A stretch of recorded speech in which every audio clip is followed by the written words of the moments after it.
Est-ce que je vais vraiment ouvrir ma chaîne YouTube en vous parlant des atrocités qui se sont déroulées pendant les 12 derniers mois? Oui, absolument. Pour ceux qui ne me connaissent pas, je m'appelle Margot, je vais avoir 32 ans cette année, je suis en CAP Petite Enfance, en full reconversion professionnelle et vous comprendrez pourquoi d'ici quelques instants. Et à part ça, je fais également des vidéos pour vous parler de cinéma sur Instagram et sur TikTok, donc n'hésitez pas à me suivre également. Pourquoi je fais cette vidéo?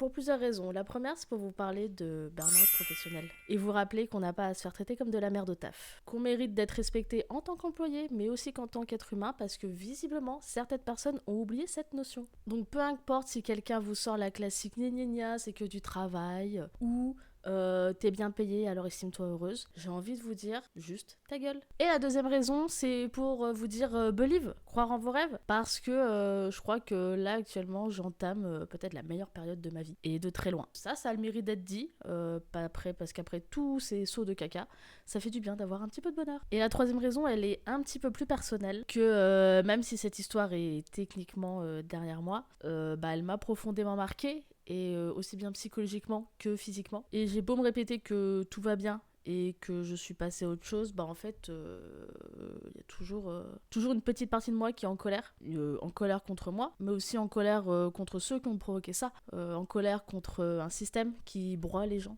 Alors que, peut-être que cette vidéo est mon exutoire, peut-être que des gens se reconnaîtront dans cette histoire, et dans tous les cas, ça me fait du bien d'en parler. Et puis voilà, je me dis au moins c'est un moyen de poser des mots une bonne fois pour toutes avant en tout cas d'essayer de tourner la page une bonne fois pour toutes. Bref, par où commencer? Vous m'excuserez si je détourne le regard de la caméra de temps en temps. C'est juste que, évidemment, comme cette histoire est un chouïa longue, j'ai 9 pages sur mon ordinateur, donc un peu obligée de se jeter de temps en temps pour éviter de me perdre. Du coup, mon histoire. J'ai travaillé pendant 6 ans dans une boîte. J'avais un statut cadre, j'avais un salaire confortable, les avantages qui vont avec, évidemment. Et puis, j'étais fière. J'ai été fière de pouvoir dire aux gens que j'avais une situation stable, que je gagnais bien ma vie, même si mon syndrome de l'imposteur était toujours là et me disait constamment à l'oreille que si j'avais décroché ce poste, en fait, c'était plus un coup de chance que vraiment pour mes capacités. Je vais pas vous faire le récit exhaustif de ces 6 années parce qu'il n'y a rien de particulièrement palpitant à raconter. Donc avant, au moment où j'ai commencé à travailler, j'habitais pas très loin, j'habitais pas loin de la région parisienne. J'avais un peu de trotte jusqu'à mon taf, mais c'était pas énormissime, et il s'avère qu'après j'ai déménagé sur l'île, il y a de ça 3 ans, et du coup forcément les temps de trajet se sont multipliés par 2, 3. Je me retrouvais à faire 5 heures de trajet aller-retour, grosso modo 3 fois par semaine. Et en fait, à partir de ce moment-là, je commençais déjà à me poser un peu des questions, à me dire qu'il faudrait peut-être que je trouve quelque chose de plus proche de chez moi pour éviter tous ces temps de trajet et éviter d'être aussi fatiguée. Et puis que ce serait quand même plus bénéfique pour mes nuits de sommeil, parce qu'on va pas se mentir, j'avais des nuits très courtes et en général, le réveil sonnait à 4h30 du matin et je rentrais chez moi, il était 19h, un truc dans le genre. Donc voilà, journée bien remplie où quand tu rentres, tu fais globalement plus rien à part manger et te coucher. Mais encore une fois, je me plains pas parce que c'est le jeu et je l'ai accepté et je le savais en déménagement. Et vraiment c'est pas le point sur lequel je me suis plaint parce que c'était vraiment pas le plus gros problème de cette histoire. Mais du coup en fait je me disais que j'avais pas à me plaindre parce que comme je le dis, j'avais une bonne situation, j'avais du télétravail, donc j'étais en mode vas-y on va tenir, c'est pas trop grave, franchement la balance entre avantages et inconvénients fait qu'il n'y a pas de raison de se plaindre. Et c'est littéralement ce que je me répétais tous les jours pour tenir debout. Puis comme je vous disais, pendant un moment, j'ai eu l'impression de ne plus avoir de vie. Je me levais à 4h30, je partais à 6h, je rentrais à 19h, je mangeais un morceau, puis après je me couchais. Et c'était ça 3 fois par semaine. Donc après les 2 autres jours, j'étais totalement HS. Et en fait, le week-end, après, me servait à végéter sur mon canapé. Puis avec le recul, en fait, je me rends compte que c'était un rythme que je détestais profondément. Je pense qu'il y a très peu de gens qui peuvent aimer ce rythme, mais je le détestais parce qu'en fait il m'apportait juste rien de stimulant ni d'épanouissant. C'est même pas le fait d'être fatigué, me lever à 4h30 et rentrer à 19h, c'était un taf que j'adorais et qui m'apportait des trucs incroyables, vraiment un truc qui me stimulait et qui me plaisait, ça me ferait pas chier, très clairement. Mais comme d'hab, j'ai tout fait la plainte dans l'œuf et je me disais j'ai de la chance en fait de travailler là, donc globalement Margot, ferme ta gueule. Puis en fait j'ai longtemps tourné comme ça, grosso modo c'était un peu un cercle vicieux du style je commence à douter, puis je me rassure comme je peux parce qu'en fait j'avais rien d'autre. Et puis on va pas se mentir, qu'on aime ou pas son travail, une situation stable c'est toujours un truc qui fait du bien, qui rassure, et c'est un cadre quoi, c'est un cadre qu'on veut tous avoir, qu'on cherche tous à avoir, donc c'était un truc sur lequel je me raccrochais énormément. Et un truc sur lequel je reviendrai d'ailleurs, c'est le droit de se plaindre. Parce que je pense qu'on l'oublie trop souvent, couvert qu'il y aura toujours quelqu'un de moins bien loti que nous. Comme quoi, on n'aurait pas le droit de se plaindre, alors que je pense qu'on a le droit de se plaindre dans la vie. À des échelles raisonnables, bien évidemment, mais je pense qu'on peut ne pas s'interdire en fait de se plaindre et d'être mécontent en fait de ce qu'on a. Parce qu'on a le droit de penser qu'on mérite mieux, tout simplement. Bref, entre-temps, je suis tombée malade. Je suis pas rentrée dans les détails non plus, parce que c'est globalement chiant. Mais ce qui m'a contraint, en fait, à aménager mon planning et à me rendre sur Paris que 2 fois par semaine. Parce que, globalement, mon corps, en fait, physiquement, ne pouvait plus suivre. Et c'est pas à cause parce que j'ai déménagé et que j'étais fatiguée par les temps de trajet et tout. C'est vraiment une maladie à la con. Mais bref, qui fait que physiquement, en fait, c'était extrêmement compliqué. Du coup, mon planning avait été aménagé et cette période était extrêmement compliquée aussi parce qu'en fait le moindre effort, qu'il était physique ou même mental, en fait m'épuisait pour la journée entière. C'est-à-dire qu'à un moment donné, une fois je suis venue un matin, j'avais un tournage, donc j'avais pas grand chose à faire. Le tournage c'était rester debout et dire un texte de 2 minutes. Le truc m'a épuisée pour la journée entière et vraiment j'étais KO technique et il me fallait après 3 jours pour m'en remettre. Donc bref, c'était extrêmement compliqué. Suite à ça, se sont ajoutés des céphalées de tension qui sont en gros, pareil, des maux de tête non-stop et très chiants à gérer. Donc autant dire que le combo était merdique. Et comme on le dit souvent, les mauvaises nouvelles n'arrivent jamais seules. Sinon, ce ne serait pas drôle. Pareil, je rentre pas dans les détails de la partie professionnelle pour éviter des problèmes, tout simplement. Et puis parce que pas forcément envie de me replonger totalement là-dedans non plus. Mais en gros, en septembre, notre pôle, composé de 4 personnes, est officieusement sur la sellette. On nous annonce qu'on n'a pas rempli les objectifs et qu'on a un plan de retour à la performance. Et bon, je vous le donne dans le mille, j'ai jamais eu le sentiment de savoir précisément quels étaient en fait ces objectifs à remplir. Donc en gros, pour ceux qui savent pas, un plan de retour à la performance, c'est un plan qui est défini sur une certaine durée avec certains objectifs à remplir pour revenir à la performance. Donc bref, donc moi je sens bien qu'en fait c'est un petit peu bidon globalement, sachant qu'en fait mes objectifs que j'avais qui étaient dans mon entretien annuel, ils étaient atteints. Enfin vraiment sur les 3 objectifs que j'avais, il y en a 2 qui étaient officiellement atteints, enfin il y avait des preuves qu'ils étaient atteints, et le 3e n'était pas atteignable et ce n'était pas de mon fait, et pareil c'était quelque chose que je pouvais prouver. Et bref, enfin j'ai jamais eu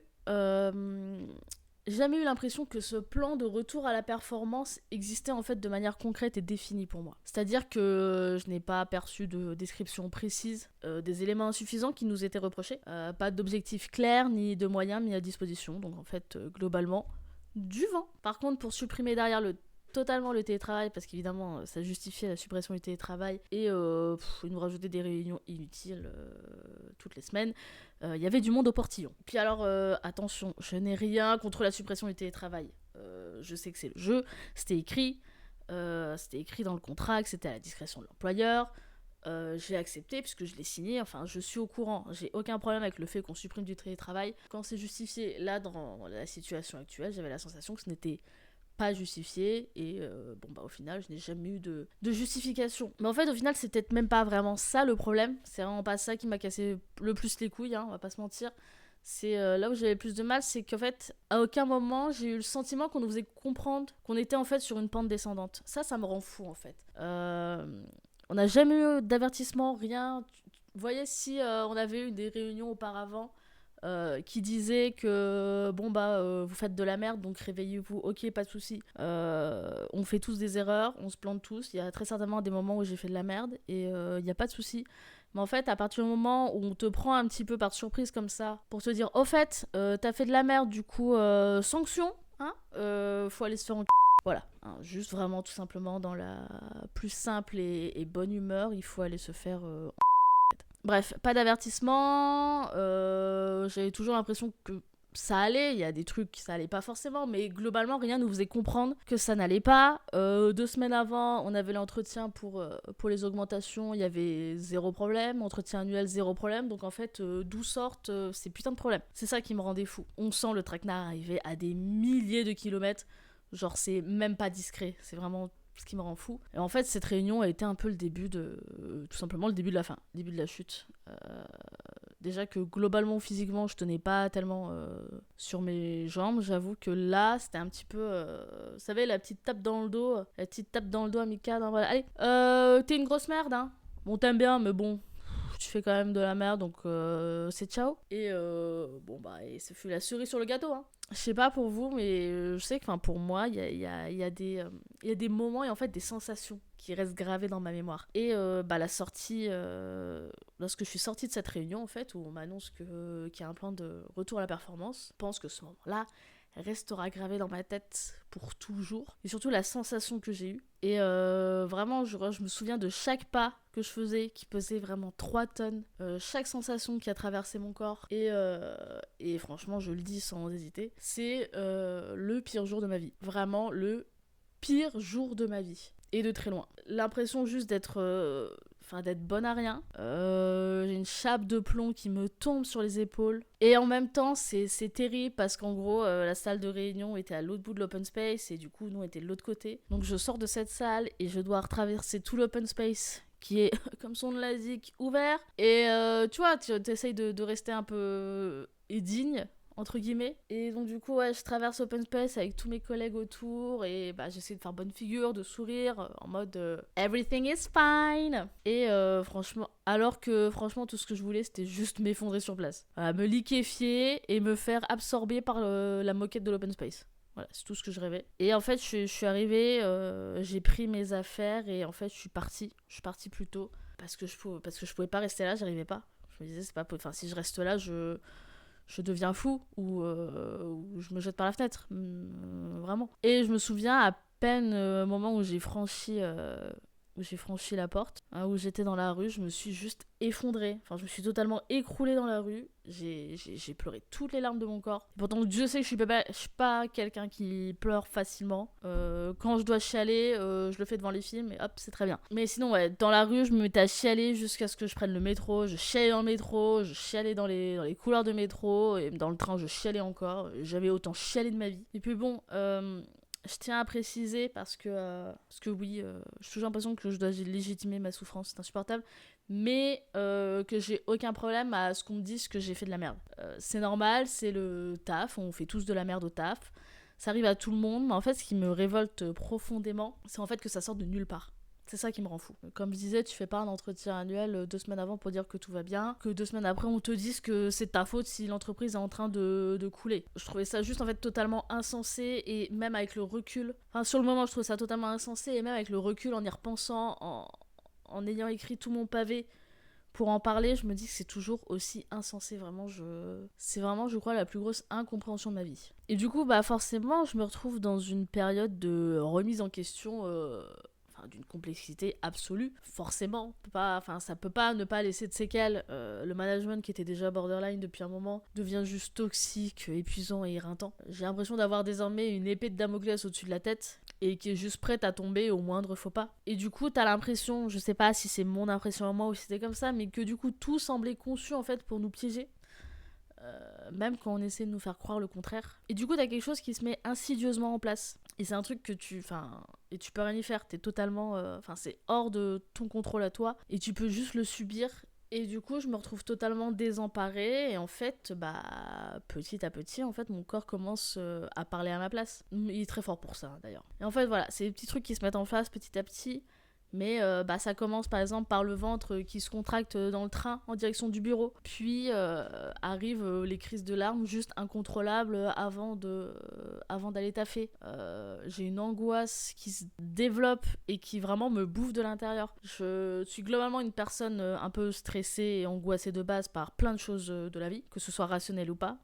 Mais là, c'était à un stade épuisant et qui vraiment me bouffait de l'intérieur.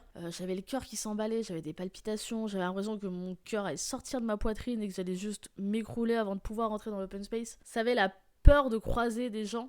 Vraiment, j'en étais là, sauf que c'est un peu compliqué en fait de travailler quand à un moment donné, tu as juste peur de croiser des gens. Et le truc derrière, c'est que, je suis très forte à ça, mais faut rentrer dans le bureau, dans l'open space, et il faut sourire à tout le monde et faire comme si tout allait bien et rigoler. Et vraiment, c'est vraiment la pire chose à faire au monde. C'est vraiment horrible.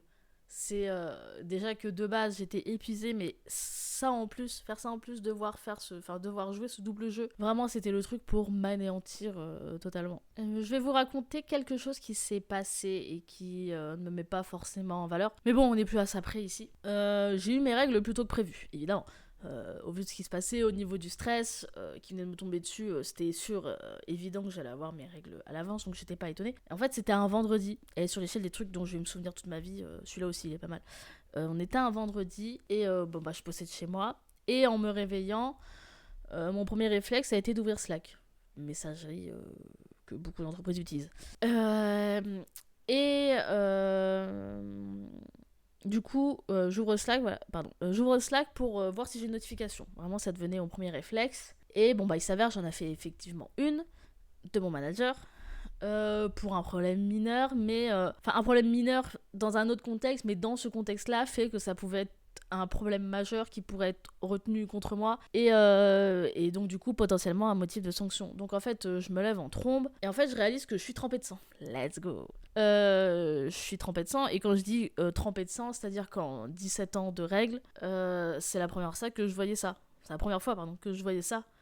Sur le lit, sur moi, enfin c'était Shining Be Like dans mon lit quoi. Et en fait ma priorité absolue, enfin vraiment j'ai occulté ce problème et ma priorité absolue c'était aller à mon bureau, d'ouvrir mon ordinateur et de répondre aux messages et de régler le problème dans la foulée avant qu'en fait on puisse me retomber dessus. Et du coup je fonce à mon bureau, je me fous en squat au-dessus de ma chaise de bureau pour pas tâcher ma chaise de bureau et faire ce que j'avais à faire. Et c'est seulement après avoir géré ce truc-là qu'en fait je me suis effondrée aux toilettes et que j'ai passé après 20 minutes à me nettoyer et à nettoyer le lit. Et en fait, je sais pas si on mesure la violence de ce moment-là, parce que moi vraiment, en même temps, je crois que j'ai totalement dissocié à ce moment-là, où c'est pas c'est pas grave, mais je pense, vu d'un œil extérieur, c'était juste effrayant. Enfin, c'est une situation totalement absurde, et au final, c'était horrible. Ce jour-là était absolument horrible.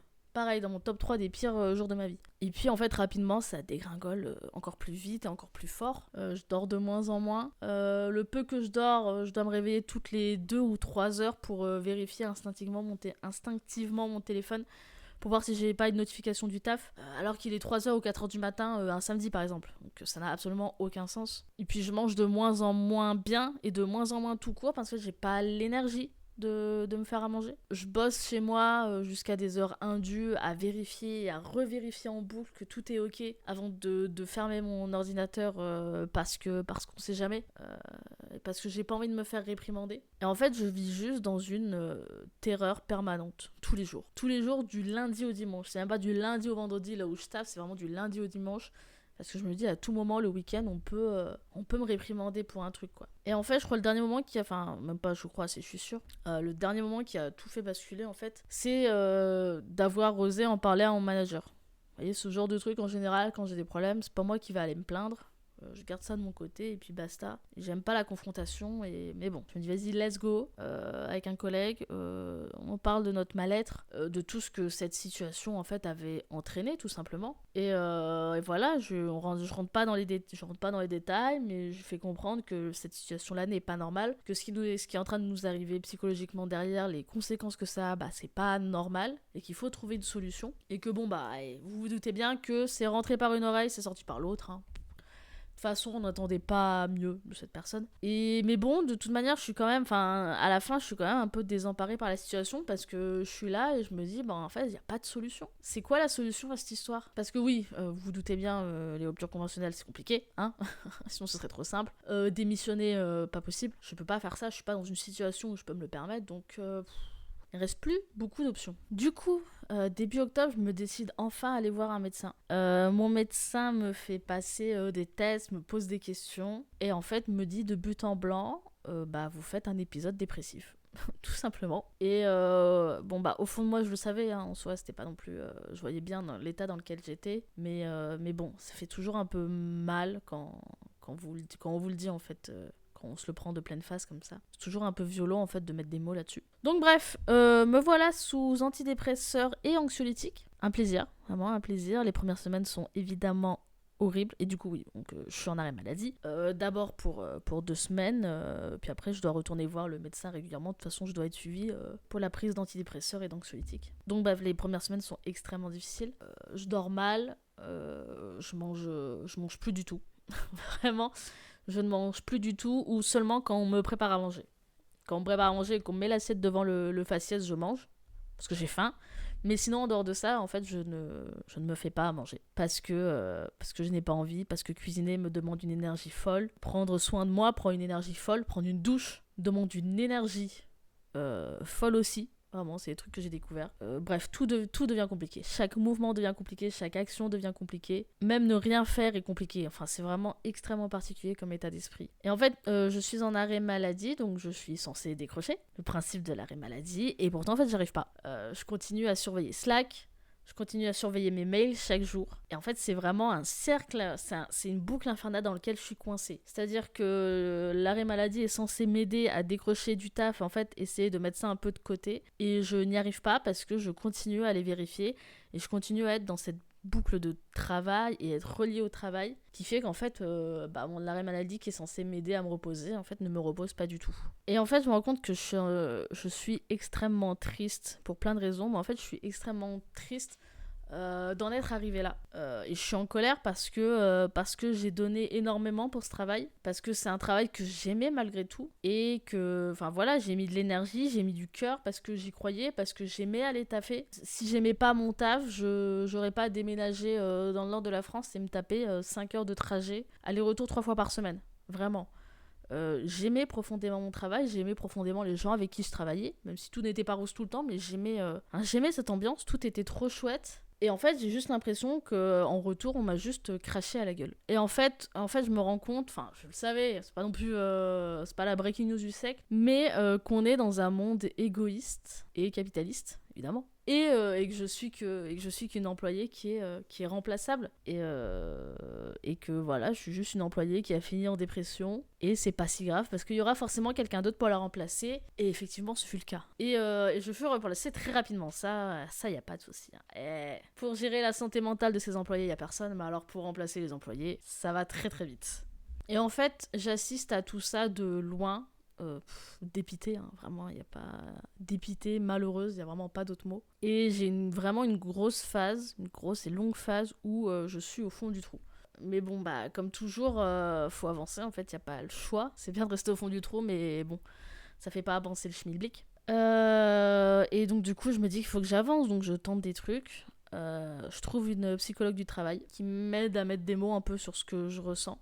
Et aussi à légitimer ma souffrance. Ça a été très compliqué longtemps. D'accepter en fait d'aller mal et de me dire qu'en fait c'était pas ma faute si j'allais mal. Que globalement, il y a une part de moi qui se disait qu'en fait j'ai dû faire en fait de la merde. Hein. C'est pas grave, j'ai peut-être fait de la merde et je mérite en fait ce qui m'arrive. Donc elle m'a énormément aidée là-dessus. Donc ouais, c'était des séances toutes les semaines. Toutes les 2 semaines, ça dépendait. Et bon, elle m'a aidé un peu à remonter la pente, à essayer de faire quelque chose un peu de mes journées aussi. C'est-à-dire que j'étais arrivée au point où dans ma to-do list, il y avait quand même marqué faire le lit et prendre une douche. Hein. Bon, moi, j'étais contente de le faire. Hein. J'avais coché une case.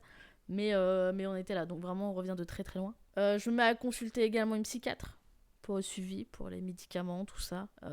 C'est lourd aussi. Enfin, de façon, globalement, ces parcours où tu te fais aider par des psychologues et des psychiatres, c'est lourd et c'est aussi épuisant, c'est éreintant parce que t'aimerais quelque part te dégager de ce truc-là et couper les liens et tu peux pas parce que pendant ces séances, tu en parles. Et donc, évidemment, tu restes là-dedans. Donc, c'est extrêmement compliqué. Bref, on est en full package psychologue, psychiatre, ça coûte un bras. Bon, on n'est plus à ça près. Hein. Autant être pauvre et en dépression, comme ça au moins, on a le package entier. Et puis au bout d'un moment, ça fonctionne. Je commence à reprendre un petit peu soin de moi, mais vraiment petit à petit, doucement. J'apprends. En fait, je réapprends à accepter quelques petites victoires qui est d'aujourd'hui prendre une douche et d'envoyer un CV par exemple. Voilà, c'est des petits trucs qui ont l'air très très cons comme ça sur une journée de 24 heures, de dire bravo, on a pris une douche, on a envoyé un CV, mais alors je vous jure que quand vous êtes en dépression, c'est vraiment le Kaizen. Et du coup, alors que ça commence à aller un peu mieux, je me pose la question, je fais quoi parce qu'en attendant, mes arrêts maladie sont prolongés à chaque fois d'un mois. On était passé de 2 semaines à 1 mois. Pendant l'arrêt, j'ai commencé à chercher d'autres tafs. En même temps, je savais pas si j'étais capable de retravailler aussi. Parce que c'est quelque chose d'être coupé pendant un certain moment du monde du travail pour ces raisons-là. Et de te mettre dans une démarche de rechercher un autre taf et du coup en même temps d'avoir peur de pas trouver un truc qui te correspond. Mais bon, l'important en fait c'était que je trouve en fait une porte de sortie. C'était vraiment mon seul objectif pendant ces mois. C'était de trouver une porte de sortie à cette histoire parce que sinon je savais que j'étais juste en train de dépérir et que enfin c'était pas possible, fallait que ça s'arrête à un moment donné. Et bon bah comme je disais auparavant, j'avais déjà entendu trop de personnes qui s'étaient fait refuser des ruptures conventionnelles. Donc bon bah il reste quoi comme option? Rester en arrêt maladie, bah super, ça devient ultra aliénant au bout d'un moment et financièrement pas viable à long terme. Démissionner, pas viable non plus. Me flinguer, une option, bien que pas la meilleure, mais pas giga viable non plus. Je me suis donc, du coup, je me suis plongée dans un marathon de CV et de lettres de motivation qui aurait pu quelque part me redonner un peu d'espoir. Mais au final, ça n'a fait vraiment qu'aggraver les choses. Puisque bah forcément, ça a réveillé mon syndrome de l'imposteur que j'avais mis en veille parce que j'avais d'autres soucis à gérer à ce moment-là. Parce qu'en fait, je me rends compte qu'en parcourant les annonces de taf, que ce soit sur Lille ou sur Paris, en fait, j'ai rapidement réalisé que rien ne me correspondait. Enfin, rien, et en tout cas, rien ne correspondait à ce que je faisais auparavant. Et que les postes qui m'intéressaient réclamaient des formations que je n'avais pas. Et que mon profil était tellement spécifique, dans une branche bien spécifique, qu'en fait, ça semblait juste impossible soit de retrouver exactement la même chose, soit de transposer ça, ou en tout cas ces capacités-là, dans un autre domaine. Donc bon, les candidatures spontanées sans réponse, les candidatures pas spontanées sans réponse aussi, ou votre profil est très intéressant mais ne correspond pas à nos attentes, mais on vous garde dans vos fichiers pendant 3 ans. Pas du tout, ouais, on sait bien que vous ne gardez jamais dans vos fichiers pendant 3 ans. Et du coup, en plus de ça, t'as la réalité du marché de l'emploi en fait que je me prends dans la gueule. Comme une énorme gifle et impasse totale en fait. Qu'est-ce qu'on fait maintenant? Puis il y a un événement survenu un peu plus tard qui m'a en fait conforté dans l'idée que je pourrais plus travailler sur Paris. J'étais toujours en arrêt et j'étais montée pour des affaires personnelles. En fait de base je comptais y passer la journée parce que au vu du prix aller-retour qui est quasiment de 100 balles, autant rester un peu sur Paris et faire des trucs quoi. Et en fait sur le trajet, aucun problème. Je fais mon trajet tranquillement et tout, mais en fait, une fois arrivée sur place, j'ai eu une sensation, juste une sensation horrible qui s'est emparée de moi. J'étais, ce qu'on appelle tout simplement, en crise d'angoisse. J'étais, en fait, tout mon corps et mon esprit étaient en alerte maximale. Je scrutais chaque visage autour de moi. Et en fait, j'étais terrifiée à l'idée de croiser mes managers dans la rue. Ce qui, en soi, enfin, même quand tu le dis à haute voix, c'est totalement débile. C'est totalement débile parce que c'était à des heures où ils travaillaient. C'était même pas. Enfin, Paris est si grand, pardon, le pourcentage de chances que je tombe sur un de mes managers dans la rue frôle le 0%. Donc voilà, c'était une peur totalement irrationnelle, mais elle était là. Et vraiment, j'avais le souffle coupé, j'étais terrifiée, je tremblais, j'arrivais plus à marcher. J'étais en train de chialer dans Paname. Et en fait, j'ai fini par changer mon billet de train et repayer derrière pour rentrer plusieurs heures plus tôt. Parce qu'en fait, je pouvais pas rester là. Je pouvais juste pas rester là et là je me rends compte, je me fais wow. Je suis en fait, du coup je fais vraiment cette histoire a fucked up à peu près chaque cellule et chaque zone de mon cerveau quoi. Pareil, le top 3 des pires moments de ma vie, donc comme quoi le top 3 des pires moments de ma vie sont liés à mon taf. Le plaisir. Et donc pareil, enfin on en revient toujours au même point de départ, je fais quoi, enfin comment je fais pour me sortir de ce truc là. Et je cogite énormément et en fait ça me force aussi à revoir juste tous mes plans de vie. En fait je réalise que j'ai passé 6 ans dans une machine à broyer des gens, une énorme structure où en fait l'humain compte très peu et l'humain est juste un pion qu'on peut changer à partir du moment où il nous casse trop les couilles ou qu'il est plus très efficace. Et où seuls les résultats ont de la valeur. Et en fait, à ce moment-là, je me dis, non, en fait, je refuse. Je refuse de retourner là-dedans. Plus jamais je retourne là-dedans. C'est pas possible. Je pourrais plus m'épanouir. Je pourrais plus être heureuse dans ce genre de cadre. Donc, c'est niet. Puis bon, si je dois trouver un seul avantage à tout ce chaos, parce qu'on essaye quand même de trouver des trucs sympas. Si je dois trouver un seul avantage, en fait, c'est qu'il m'a forcé à me poser et en fait à tout repenser. À repenser ma façon d'envisager le travail, mais aussi la vie et ma place dans tout ce truc-là. Et en fait, plus le temps passait et plus je ressentais le besoin de faire quelque chose d'utile. Un truc d'humain, un truc enfin à mon échelle, enfin c'est très bête et utopique comme ça, mais à mon échelle je voulais faire un truc qui ait du sens et qui ne fasse pas partie de ce système de broyage de gens. Et en fait j'avais perdu foi en pas mal de trucs et j'avais un besoin viscéral de retourner vers quelque chose de plus authentique, on va dire, mais en tout cas un contact avec les autres, essayer de retrouver un petit peu de bonheur en l'humain, chose que je n'avais plus du tout. Et en fait c'est là que ma réflexion s'est progressivement affinée, avec l'aide aussi de ma psy. Vraiment, ma psy, la meilleure du monde, ma sauveuse. Mais du coup, ma réflexion s'est un petit peu affinée. Et en fait, je me dis qu'il fallait que je travaille dans quelque chose de plus social. Quelque chose qui puisse aider les gens. Et puis bon, le contact humain, le sentiment d'être vraiment utile. Et en fait, je me rends compte que c'est le genre de truc qui m'avait vraiment manqué en fait pendant ces 6 ans. Du coup, à ce moment-là, je me dis, ça y est, okay, j'ai l'impression de sortir un peu du tunnel, ou en tout cas je vois la lumière au bout du tunnel, donc c'est déjà pas mal. Et au moins je me dis ok, j'ai de nouvelles bases sur lesquelles m'appuyer. Sauf que c'est bien beau, mais j'ai pas fait d'études là-dedans. Vraiment les seules études que j'ai fait c'est de l'art, du journalisme et un peu de cinéma que j'ai pas terminé, donc autant vous dire que c'est pas vraiment le sujet. Donc vu que j'ai pas fait d'études dans le domaine du social, comment faire? Et en fait là je remercie X, ancien Twitter, parce qu'en fait j'avais vu un post passer qui s'enflammait en fait sur le fait qu'on ne pourrait bientôt plus passer son permis avec son compte CPF. Truc totalement con, j'en ai rien à foutre, j'ai mon permis. En fait j'ai réalisé que moi aussi j'avais un CPF et qu'il y avait pas mal de thunes dessus vu que j'ai travaillé pendant 6 ans, et qu'en fait peut-être je pouvais en faire quelque chose. Et en fait ce fut à partir du moment où j'ai eu cette réflexion là et je me suis dit ah ok, je pourrais peut-être faire ça, j'avais une première marche de franchie qui...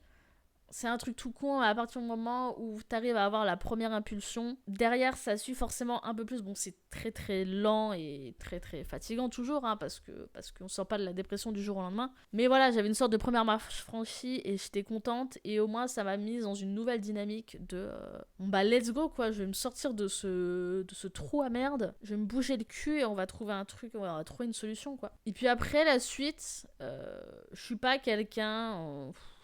Enfin, si, je crois aux coïncidences, mais voilà, je suis quelqu'un d'un côté très terre à terre. Et d'un autre côté, je me suis toujours dit qu'il y a quelque part des forces plus fortes que nous qui font qu'il y a des choses qui voilà, il y a des signes dans la vie. Moi, je reste persuadée qu'il y a des signes dans la vie. Et là, il y a eu toute une série de coïncidences et de signes, en fait, qui m'ont donné l'impression qu'il y a quelque chose qui s'alignait. Alors peut-être que c'est moi qui avait tellement besoin que les choses s'alignent et que je trouve des signes, il fallait que je trouve des signes quelque part pour me conforter dans cette idée, peut-être que c'est ça, et dans tous les cas c'est pas grave parce que je suis contente. Mais voilà, des trucs tout cons, je trouve des livres d'occasion, des documentaires qui tournent autour du même thème, plein de trucs comme ça, des reportages et tout qui tournent autour du même thème, qui sont les enfants, l'apprentissage, le développement. Et je sais toujours pas si c'est des signes du destin ou si c'est moi qui les ai lus ainsi.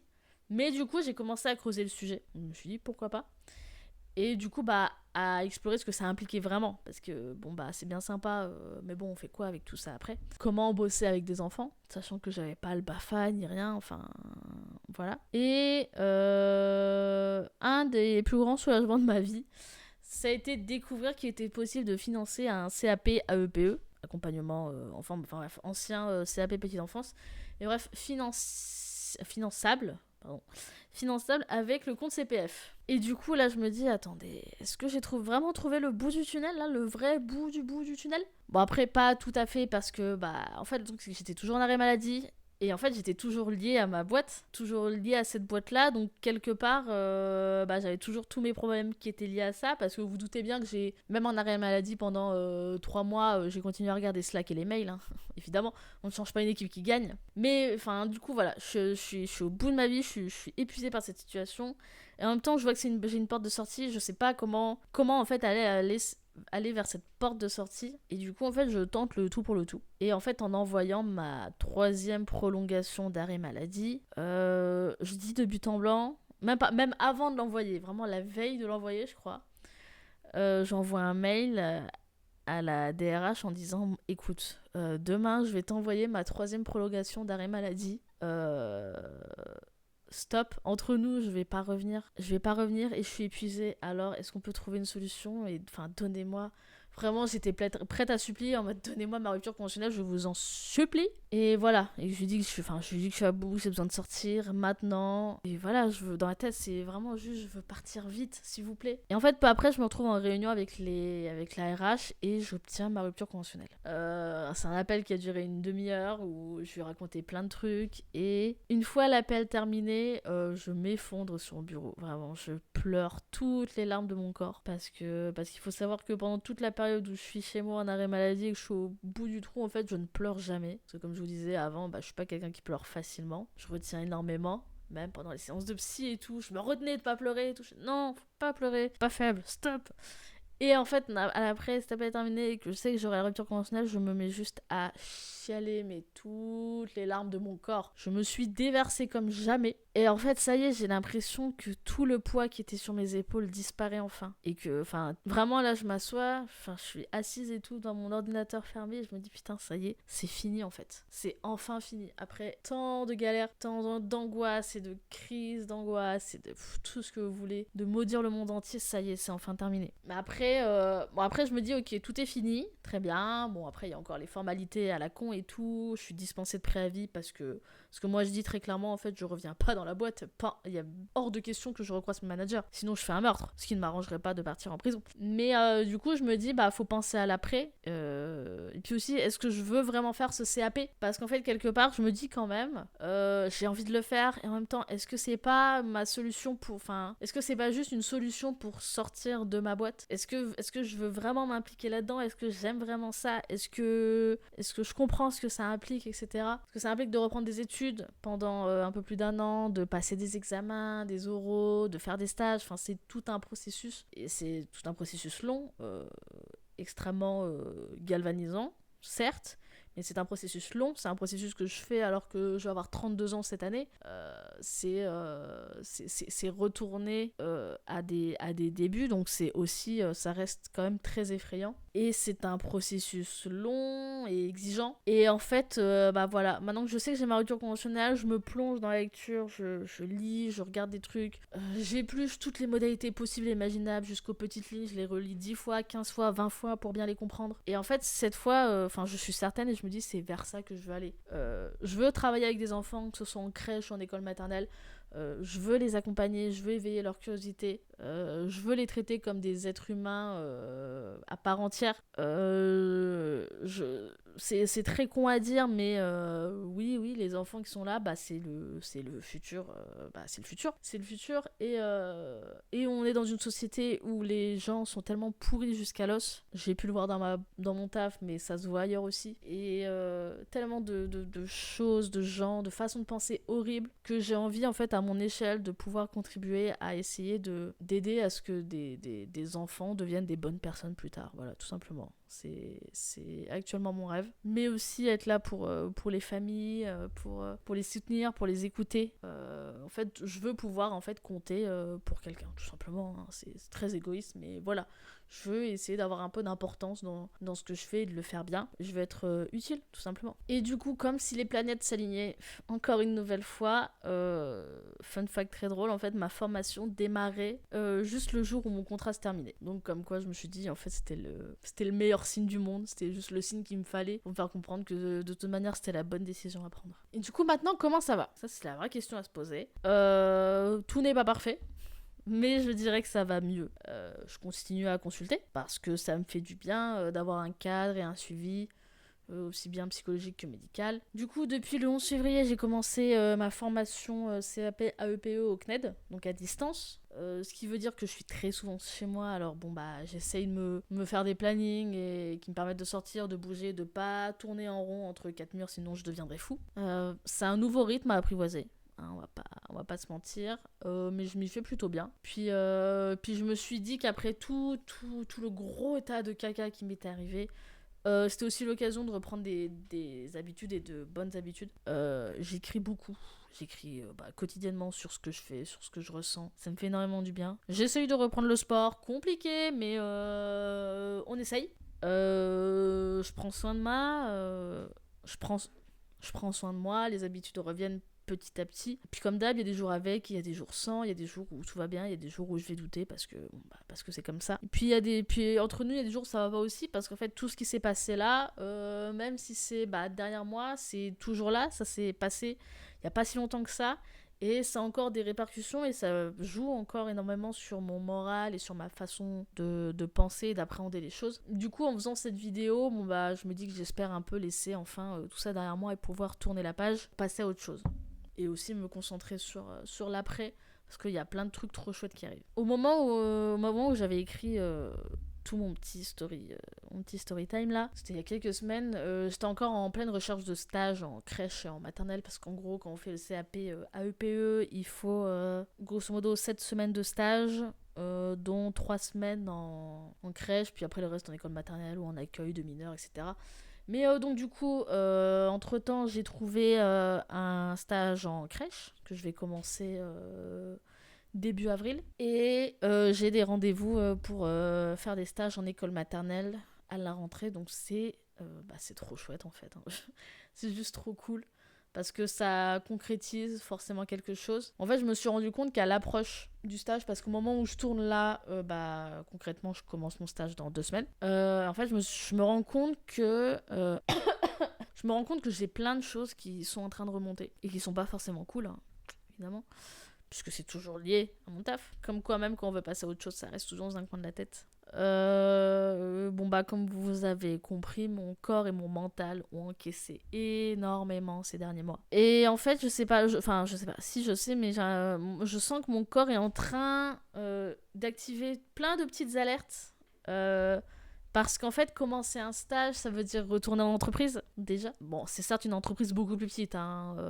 Là, on est sur une entreprise d'une dizaine de personnes, là où c'est dans une boîte avec des milliers de personnes. Donc, c'est vraiment pas du tout c'est pas du tout le même rapport de taille, ni le même rapport de force, mais en fait, ça me fait quand même peur. Ça me fait peur de devoir essayer de me réintégrer dans un groupe, de reprendre une dynamique de travail et en fait de pas trouver ma place et même globalement de plus jamais en fait retrouver ma place en entreprise. C'est très compliqué parce que évidemment depuis que je suis partie, j'ai pas travaillé, donc je sais pas comment ça va se passer et oui, je suis effrayée à l'idée de savoir comment ça va se passer, même si je pense que ça va bien se passer, mais c'est quand même effrayant de retourner là-dedans quoi, de retourner là-dedans alors que ça va faire plus de 6 mois, septembre.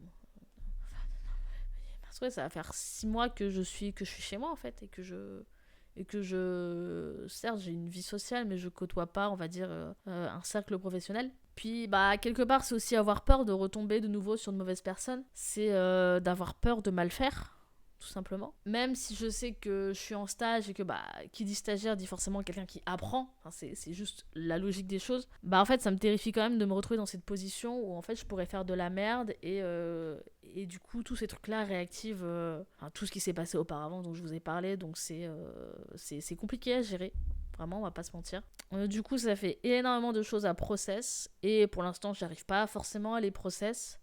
But we working on it, quoi. Franchement, va falloir de toute manière, pas trop de choix. Et parce qu'à côté de ça, j'essaye aussi de m'inscrire dans une nouvelle dynamique. Parce qu'en fait, je crois que c'est important. Même quand on est ou qu'on a été en dépression et qu'on veut sortir de là, tout se fait pas tout seul par magie, il faut bosser. Et donc du coup, j'essaie de me mettre dans une nouvelle dynamique pour faire des trucs et pour oser faire des choses que j'aurais pas forcément tenté avant, parce que je me dis YOLO, on n'a qu'une vie et bon, au point où j'en suis dans ma vie, ça peut pas être pire que ce que j'ai vécu il y a quelques mois. Et donc du coup, c'est pour ça que je me suis lancée sur les réseaux sociaux. Je fais des vidéos sur TikTok et Instagram pour parler de cinéma, et c'est vraiment un truc que j'adore. Vraiment, ça m'avait manqué de parler cinéma, parce que pendant longtemps je l'avais plus fait parce que trop occupée, trop fatiguée, trop bouffée par le taf. Mais je me rends compte que vraiment j'adore ça, j'adore parler de cinéma, j'adore chercher des angles de réflexion, j'adore parler de trucs pas très connus. Et c'est vraiment un truc que je veux continuer à développer parce que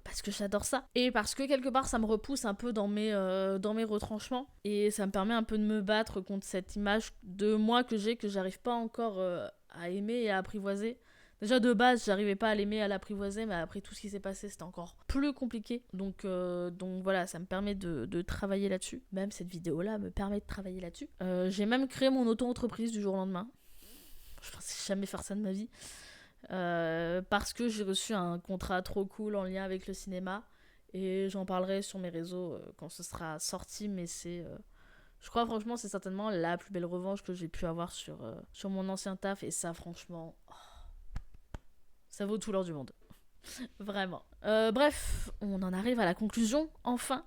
J'ai écrit tout ça un peu sur un coup de tête, hein, vraiment, on va pas se mentir. Mais parce que je sentais que j'avais besoin que ça sorte et qu'il fallait que je le pose quelque part à l'écrit. L'avoir écrit, ça m'a fait du bien. En avoir parlé ici, ça m'a fait du bien. De pouvoir poser des mots là-dessus, de revenir sur toute cette période un peu... avec un peu plus de recul et un peu moins de colère. Un peu moins de colère, j'en suis pas certaine. Mais peut-être un peu plus apaisée, on va dire. Et en fait, avec le recul, je réalise que cette expérience m'a quand même apporté des choses précieuses. Comme quoi, je vais pas dire merci au taf, mais bon. En fait, elle m'a permis de savoir en fait ce que je voulais plus jamais accepter dans ma vie professionnelle. Je refuse qu'on me prenne de haut, je refuse qu'on me fasse sentir comme une quantité négligeable. Et en fait, j'accepterai plus de rester dans une situation toxique sous couvert que c'est un bon poste bien payé avec des avantages qui me met à l'abri en fait. Je préfère être moins à l'abri financièrement. Je préfère être moins à l'abri financièrement, mais être plus heureuse et surtout ne plus jamais retomber aussi bas qu'il y a quelques mois. Donc au moins je me dis que ce taf m'a permis en fait de savoir, d'apprendre à mettre des limites, là où je mettais pas de limites auparavant. Et puis surtout ça m'a rappelé qu'on n'a qu'une seule vie et qu'il faut s'écouter. C'est important de s'écouter, on l'oublie parfois. Et qu'en fait, c'est pas normal de pleurer, c'est pas normal d'avoir peur, pas normal de ne plus dormir, c'est pas normal de ne plus manger, c'est pas normal d'avoir peur de son manager, c'est pas normal d'être au bout de sa vie quand on va au taf. Et que en fait, à un moment donné, il faut apprendre à s'écouter et à dire stop avant qu'il soit trop tard en fait. Parce que sinon, en fait, ça vous détruit. Ça vous détruit de l'intérieur et au final, on n'y gagne rien. Qu'est-ce que j'ai gagné à cette histoire? Franchement, rien. J'ai des trucs chouettes qui sont arrivés derrière. Mais globalement, ce taf-là, je n'y ai rien gagné. Ça sera sur mon CV, génial. Je voudrais plus jamais reparler de ces expériences-là parce qu'au mieux, je vais insulter beaucoup trop de gens. Donc, aucun intérêt. Alors la morale de l'histoire, c'est fuck les entreprises toxiques, fuck le management à la con et soyez égoïstes. Toujours. Je vous remercie de m'avoir écouté. Sacrée façon de lancer cette chaîne. Je sais, entre nous, je sais absolument pas ce que je vais faire de cette chaîne YouTube. Et en même temps, comme je disais, j'ai envie de créer, de faire des trucs, de profiter. Donc on verra bien vers quoi ça nous mène. On parlera certainement de cinéma un petit peu ici, hein, mais peut-être d'autres trucs aussi. Et en tout cas, voilà. Merci de m'avoir écouté. Si vous vous retrouvez un peu dans cette histoire, prenez soin de vous, surtout. Et puis je vous fais des gros bisous.